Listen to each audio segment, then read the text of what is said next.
Well, I did the voice of Teddy in Artificial Intelligence. And Steven Spielberg said, I want you on the set the whole time. He says, when I want to make a change, I want to make a change. I recorded all my lines the first day so they could feed it into these teddy bears and into a computer. And the guys that were running the teddy bears had to figure out how to make the mouth and the eyes move. And so all the lines were there. I had nothing to do all day, every day for 3 months. And every once in a while they'd say, okay, let's change this. And I'd go to a microphone on a truck and he'd say, do it, be more conspiratorial. And they said, okay, do it faster. Oh, okay, do it a little bit slower now. And Jeff said, what is conspiratorial mean? Right. and then when he heard what he wanted, he had these amazing eyes. He would just flash them like the high beams go on. And he'd say, thank you, and off he'd go. And then I would have nothing to do for another week or so. So he called me a lot. He was just lonely. Well, Jude Law and I became really good friends. Oh, yeah? Yeah. Well, Jude's a good guy. You know, we schmoozed a little bit, yeah. And Haley Joel Osment was just this wonderful kid.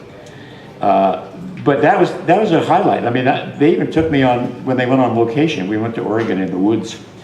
And so I got to go, you know. Wow. It was great. I had my own trailer. I would go to the trailer, and I realized that Spielberg was involved in the Gore campaign. And he was on the phone every day with Al Gore. And when I realized that that's what was going on, I would go to my trailer and watch the noontime news and find out what Gore did. And then I'd go to Steven and I'd say, hey, I watched him today. And he'd say, yeah, was he good? Did he look good? Well, tell me about it. And so I would be his liaison. So that was kind of cool. I had made up my mind with Steven Spielberg that if I didn't talk to him every day, I was going to feel like a fifth wheel on a tricycle. So I did. I talked to him every day. I told him jokes. I contributed once to his life because we were in this big, huge barn of a studio at Warner Brothers, and there were setups for different scenes. It was just a melange of things that none of which went together. But looking at it, you'd say, wow. And I said to him, I can't wait to see this transform to the screen. And he said, my problem is that every scene I've ever done and every movie I've ever done is rattling around in my brain, getting in the way, and sometimes it's so bad I get headaches. Wow. And I thought, Steven, that's terrible. And I went home and I told my wife, and I woke up at 4 o'clock in the morning, and I had the answer.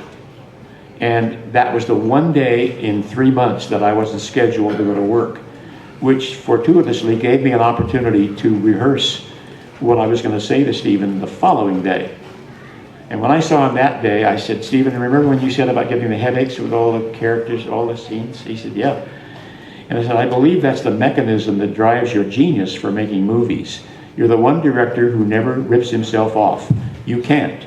You have all the scenes flashing before your eyes, forcing you to create something new. They serve you so well that if you find a place for them instead of rejecting them, I think the headaches will go away. And he took one step backwards and he looked at me and he said, God, Jack, that was better than an aspirin. So maybe I made a contribution to his life. Who knows? Yeah, that's good.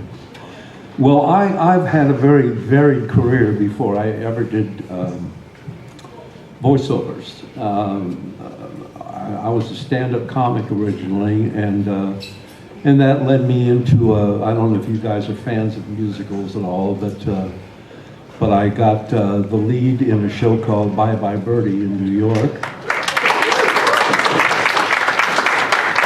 And I played Conrad Birdie. That was a highlight because I got nominated for a Tony Award, and that kind of opened up the door for movies and television for me, and so I was able to come back to LA, which is where I began, and start doing movies and television. And I did Get Smart. I played Jaime on Get Smart.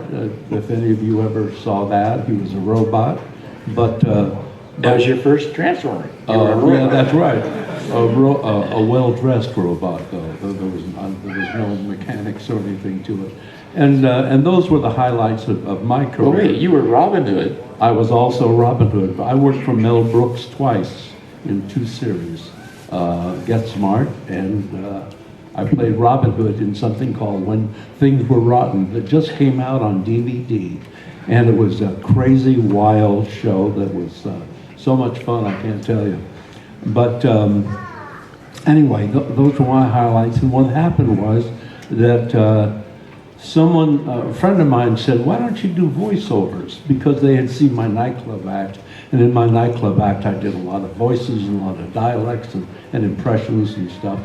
And I said, I don't know. And they said, yeah, do it. So I did, and they liked some of it. And so I started getting work in that area because my face was sagging, and, it happened. That's what happened. Yeah.